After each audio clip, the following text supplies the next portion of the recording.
Russia Ukraine போர் முடியாது. இந்த ஒரு கான்ஃப்ளிக்ட்லேயே வேர்ல்டு மீடியா எல்லாமே நகர்ந்து கொண்டிருக்கிறார்கள். காரணம் இருக்குது. டொனால்டு ட்ரம்ப் அவர்கள் திடீர்னு முடிச்சு வைக்க போகிறேன், ரஷ்யா கூட பேச்சுவார்த்தையில் ஈடுபட போகிறேன் அப்படின்னு சொல்லுவார். பரவாயில்லையே, புட்டின் அவர்கள் கூட ட்ரம்ப் அவர்கள் பேச்சுவார்த்தையில் ஈடுபட்டார் என்றால் நிச்சயமாக இந்த யுத்தம் முடிந்துவிடும் அப்படின்னு சொல்லி நாமெல்லாம் நினச்சிட்டு இருக்கும்போது திடீர்னு வந்துக்கிட்டு ரஷ்யாவினுடைய மிக முக்கியமான ஆயில் நிறுவனங்கள் 2 நிறுவனங்கள் மீது பொருளாதார தடையை தூக்கி போடுறார். இந்த பொருளாதார தடை ஏன்பா இப்போ போடுற அப்படின்னு கேட்டால், இல்லை ரஷ்யாவுக்கும் அமெரிக்காவுக்கும் ட்ரம்புக்கும் புட்டினுக்கும் இடையே நடக்க இருந்த பேச்சுவார்த்தை இல்லைன்னு ஆயிப்போச்சு. எனவே நான் என்ன செய்கிறேன், ஆயில் சாங்ஷன் அப்படிங்கிறத போடுறேன்னு சொல்லி ட்ரம்ப் அவர்கள் அறிவிக்கிறார். இன்னைக்கு நீங்கள் ஆயில் மார்க்கெட் எடுத்து பார்க்கும்போது ஆயில் ப்ரைஸ் அப்படிங்கிறது, க்ரூட் ஆயில் ப்ரைஸ் அப்படிங்கிறது 3% வரை இன்க்ரீஸ் ஆகிருப்பதற்கான வாய்ப்புகள் அப்படிங்கிறது இருக்குது. இது மட்டும்தான் டொனால்டு ட்ரம்ப் அவர்கள் நம்ம மீது போட்ட பெரிய குண்டான்னு கேட்டால் கிடையாது.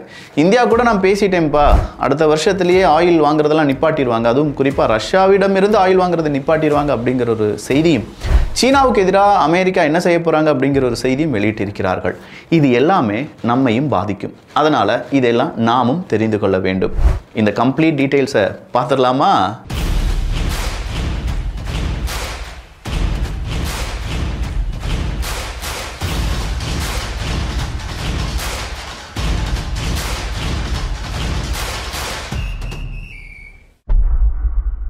ரஷ்யாவை பொறுத்த வரைக்கும் இன்னைக்கு ரஷ்யா அவங்களுடைய நியூக்ளியர் ட்ரில் அப்படிங்கிறத செஞ்சு பார்க்குறாங்க. சாதாரண விஷயம் கிடையாது. இந்த நியூக்ளியர் ட்ரில்லை ரஷ்யா செஞ்சு பார்க்குறது. இன்றைக்கி அவங்களுடைய யார்ஸ் இன்டர்கான்டினென்டல் பாலிஸ்டிக்ஸ் மிசைலையும் டெஸ்ட் பண்ணி பார்த்துருக்காங்க. ஸோ இந்த யார்ஸ் இன்டர்கான்டினென்டல் பாலிஸ்டிக்ஸ் மிசைல் அப்படின்னு சொல்லும்போது இந்த ஐசிபிஎம்மை பார்த்து கண்டிப்பாக அமெரிக்கா கொஞ்சம் மிரட்சி அடைந்திருப்பாங்க. இந்த ஐசிபிஎம் மட்டும் கிடையாது, ரஷ்யாவினுடைய உச்ச நண்பனாக அறியப்படக்கூடிய வடகொரியா இன்னைக்கு ஒரு ஹைப்பர்சோனிக் மிசைல் சிஸ்டம் அப்படிங்கிறதையும் டெமான்ஸ்ட்ரேட் பண்ணி பார்த்துருக்காங்க. ஸோ இந்த ஹைப்பர்சோனிக் மிசைல் சிஸ்டத்தினுடைய ஒரு டெமான்ஸ்ட்ரேஷன் ப்ளஸ் இந்த பக்கம் நியூக்ளியர் ட்ரில் அப்படிங்கிறது எல்லாமே அமெரிக்காவுக்கு எதிரான ஒரு செயலாக இருப்பதால் அமெரிக்காவுக்கு வேறு வழியே இல்லை. நாங்கள் என்ன செய்கிறோம், ரஷ்யாவின் மீது பொருளாதார தடையை போடுறோம், அதுவும் குறிப்பாக இந்த ஆயில் மீது பொருளாதார தடை போடுறோம் அப்படின்னு சொல்கிறாங்க. இன்னும் ரஷ்யாவினுடைய ஷேடோ ஃப்ளீட்டையே அமெரிக்காவால் கட்டுப்படுத்த முடியலை.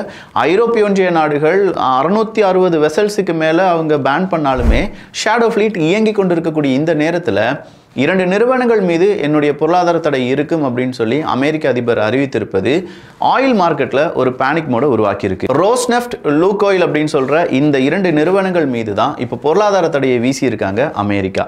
அமெரிக்காவினுடைய அதிபர் டொனால்டு ட்ரம்ப் அவர்கள் பேசும்போது ரஷ்யா இன்னைக்கு ஒன்று பேசுகிறாங்க, நாளைக்கு ஒன்று செய்கிறாங்க அப்படின்னு சொல்கிற ஒரு தகவலை கொடுக்கிறார். சரி, இந்த விஷயத்தில் இந்தியாவினுடைய பெயர் ஏன் அடிப்படுதுன்னு பார்த்தா, ரஷ்யாவினுடைய ஆயிலை அதிகமாக வாங்கக்கூடிய நாடுகளில் இந்தியாவும் இருக்காங்க. குறிப்பாக சீனாவுக்கு அடுத்தபடியாக இந்தியா தான் அதிகமாக ஆயில் வாங்கிட்டு இருக்காங்க அப்படிங்கிற ஒரு குற்றச்சாட்டை வைக்கும்போது ஐரோப்பிய ஒன்றிய நாடுகள், மேற்குலக நாடுகள் எல்லாரும் சொல்லக்கூடிய எல்லாருடைய பார்வையும் இந்தியா மீது விழுந்திருக்கு.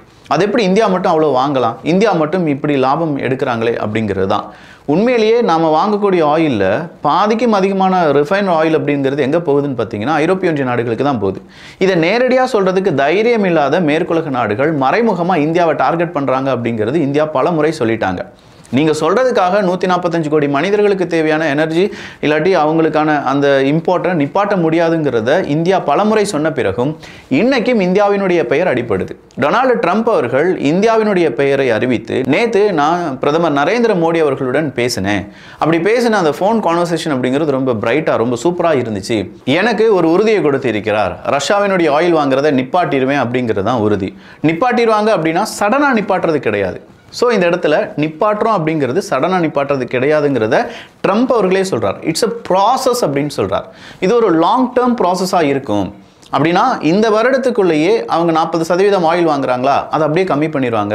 ஒருவேளை ரஷ்யாவிடமிருந்து ஆயிலே வாங்காத இந்தியாவை நம்ம பார்க்கலாம் அப்படின்னு சொல்லி அவருக்கு என்னென்ன தோணுதோ, அவருடைய மைண்ட் என்னென்ன நினைக்குதோ அது எல்லாமே இந்தியா செய்யும் சொல்லி மீடியா முன்னாடி சொல்கிறார். ஸோ இந்தியா எங்களுக்கு உறுதி கொடுத்துருக்காங்க, இந்தியா எங்களுக்கு சத்தியம் பண்ணி கொடுத்துருக்காங்க, சூடகத்தில் அடிச்சிருக்காங்க அப்படின்னு சொன்னால் கூட இதில் வியப்பதற்கு ஒன்றுமே கிடையாது. ஸ்புட்னிக் மாதிரியான ரஷ்ய ஊடகங்கள் இதை எப்படி அவங்களுடைய மீடியா அவுட்லெட்டில் சொல்லியிருக்காங்க அப்படின்னா, ட்ரம்ப் அவர்கள் ஹாலுசினேஷனாக இருக்காரு, அவருடைய ஹாலுசினேஷனில் இந்தியாவையும் ரஷ்யாவையும் இணைத்து பேசுகிறார் அப்படின்னு சொல்கிற ஒரு தகவலை கொடுத்துருக்காங்க. இதுக்கு அடுத்தபடியாக சீனா கூடயும் நாங்கள் பேச்சுவார்த்தையில் ஈடுபட போகிறோம் அப்படின்னு சொல்கிறாங்க. சீனா கூட நீங்கள் எந்த பேச்சுவார்த்தையில் ஈடுபட போகிறீங்க? இப்போதைக்கு சீனா கூட 3 விஷயங்களை பேச்சுவார்த்தையில் ஈடுபட போகிறாங்களாம். முதல் விஷயம், 155% டாரிஃப் விதிக்கலாமா வேண்டாமா, நீ என்னப்பா எங்களுடைய விவசாயிகளை கொடுமைப்படுத்துகிறாய், எங்ககிட்ட இருந்து ஏன்பா சோயாபீன் வாங்க மாட்டுக்காய் அப்படின்னு சொல்லி இந்த ஒரு டிஸ்கஷனில் ஈடுபட போகிறாங்க.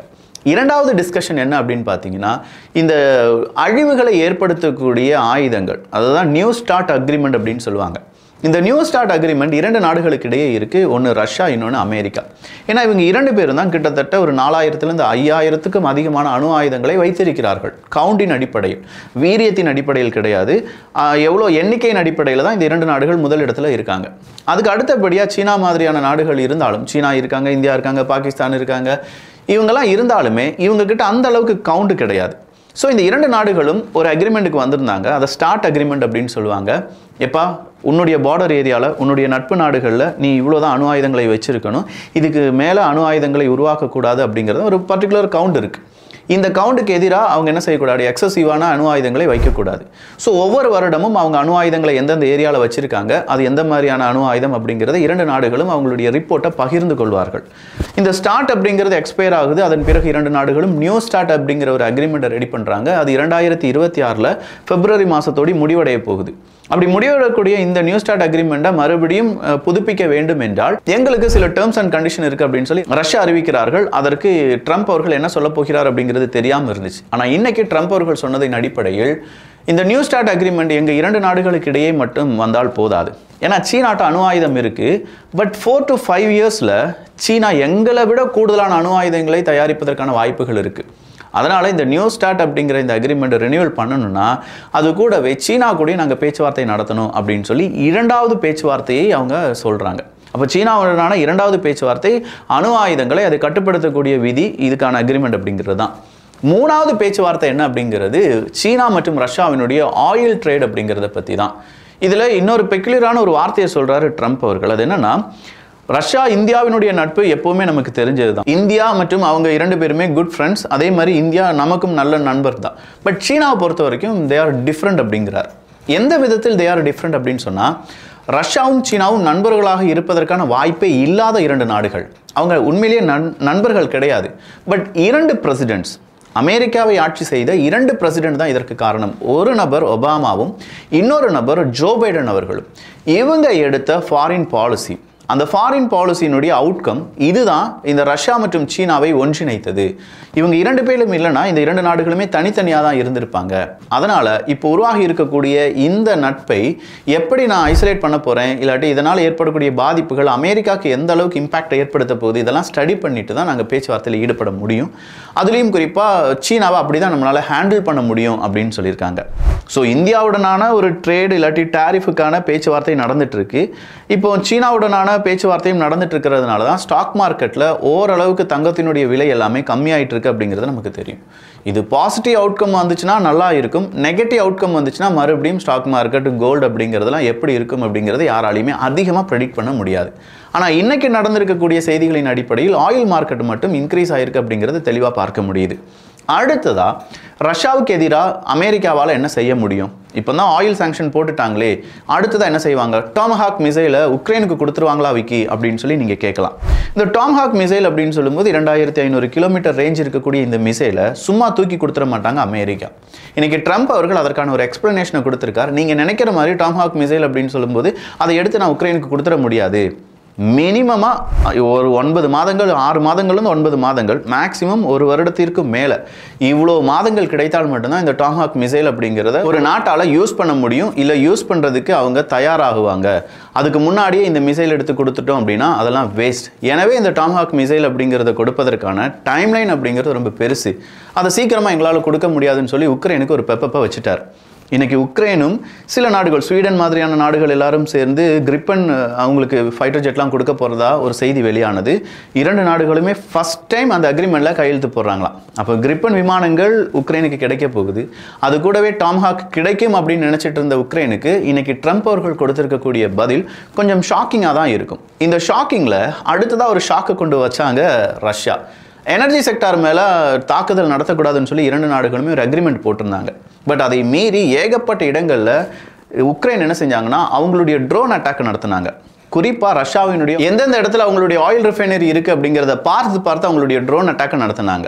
ஸோ எனர்ஜி அட்டாக் பண்ணக்கூடாதுன்னு சொன்ன உக்ரைன் ரஷ்யா அதை மீறியது உக்ரைன். இதுக்கு பிறகு நான் ஏன் பொறுமையாக இருக்கணும் அப்படின்னு சொல்லி இன்னைக்கு முழுக்க தாக்குதல் உக்ரைனுடைய எனர்ஜி செக்டார் மேலே தான் இருந்தது என்பதும் குறிப்பிடத்தக்கது.